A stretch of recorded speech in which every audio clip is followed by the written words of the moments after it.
Praise the Lord.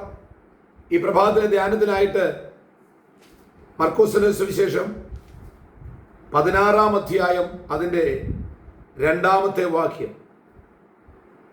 കല്ല് ഉരുട്ടിക്കളഞ്ഞതായി കണ്ടു, അത് ഏറ്റവും വലുതായി. കല്ല് ഉരുട്ടിക്കളഞ്ഞതായിട്ട് അവർ കണ്ടു, അത് ഏറ്റവും വലുതായിരുന്നു. മാർത്തയും മറിയും യേശുവിന്റെ കല്ലറയിലേക്ക് പോയിട്ട് യേശുവിന്റെ ശവശരീരത്തിനകത്ത് സുഗന്ധവർഗം പൂശാൻ വേണ്ടി ഉദ്ദേശത്തോടെ അവർ രാവിലെ കല്ലറയിലേക്ക് പോകാൻ ആഗ്രഹിച്ചിറങ്ങിയാണ്. ഈ സഹോദരിമാര് പോകാൻ എല്ലാം ഒരുക്കി വെച്ച് അവർ പോകാൻ തുടങ്ങുമ്പോഴാണ് പെട്ടെന്ന് അവരുടെ മനസ്സിലേക്ക് ഒരു ചിന്ത വരുന്നു. അയ്യോ, ആ കല്ലറയുടെ മുമ്പിൽ ഒരു വലിയ കല്ല് വെച്ചിട്ടുണ്ടല്ലോ, ഈ കല്ല് ആരെ നമുക്ക് വേണ്ടി മാറ്റും? ആ കല്ലിനെ കുറിച്ച് പറയുന്നത് കല്ല് വലുതായിരുന്നു. കല്ലറയുടെ മുമ്പിൽ ഒരു കല്ലുണ്ടായിരുന്നു, അത് ഏറ്റവും വലുതായിരുന്നു. എന്നെ ശ്രദ്ധിക്കുന്ന വാത്സല്യ സഹോദരങ്ങളെ, നന്മ ശത്രു അടച്ചു വെച്ചിട്ട് അതിന്റെ മുൻപിൽ വെച്ചിരിക്കുന്ന വാതിലൊക്കെ, ആ വാതിൽ അടച്ചു വെച്ചത് വലിയ കല്ലുകൊണ്ടാണ്. അതിന്റെ അർത്ഥം ശത്രു അടച്ച നന്മയുടെ വാതിൽ നമുക്ക് തുറക്കാൻ കഴിയത്തില്ല. നമ്മൾ പലപ്പോഴും നിരാശപ്പെടുന്നതാ. അയ്യോ എന്റെ ദൈവമേ, എനിക്ക് എന്ന് ഇനി കരകയറാൻ പറ്റും? ഈ ബുദ്ധിമുട്ടി, സാമ്പത്തിക ബുദ്ധിമുട്ടിൽ നിന്ന്, ഈ പ്രശ്നത്തിൽ നിന്ന് കരകയറാൻ പറ്റുമോ എന്നുള്ള ചിന്തയൊക്കെ മനസ്സിൽ വരാറില്ലേ? പക്ഷെ ഇത് ഇറങ്ങുമ്പോഴേ ഉള്ളൂ ഈ ഒരു ചിന്ത. ഇറങ്ങിക്കഴിഞ്ഞാൽ ഇതങ്ങ് മാറിക്കോളും. ദൈവികമായ പാതയിലേക്ക് നമ്മൾ വരുമ്പോഴാ ചില പ്രതികൂലങ്ങൾ. പക്ഷെ നമ്മൾ അങ്ങ് ഇറങ്ങിക്കഴിഞ്ഞാൽ നമുക്ക് മുൻപിൽ ഒരു നാഥനുണ്ട് പ്രതികൂലത്തെ മാറ്റാൻ.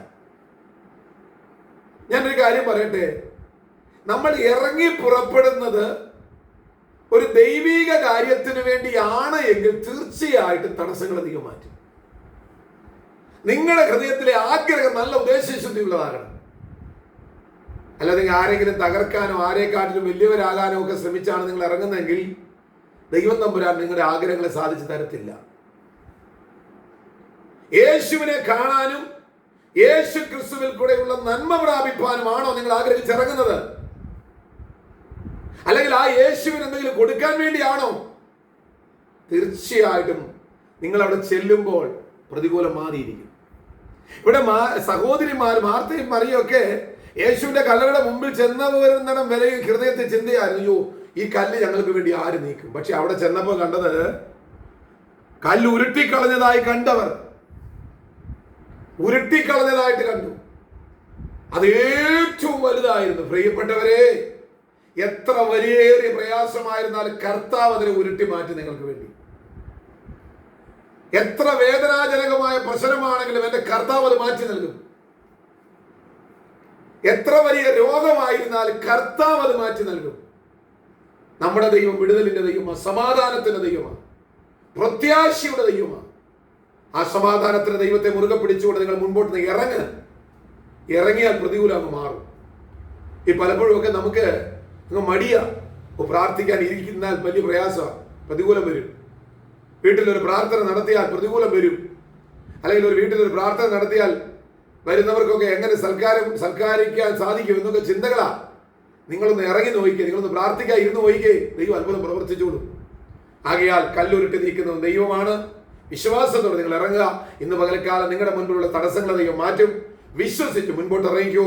കർത്താവ് മാറ്റാൻ പോകുന്നു. ഈ വചനങ്ങളാൽ ദൈവം നിങ്ങളെല്ലാവരെയും അനുഗ്രഹിക്കുമാറാകട്ടെ.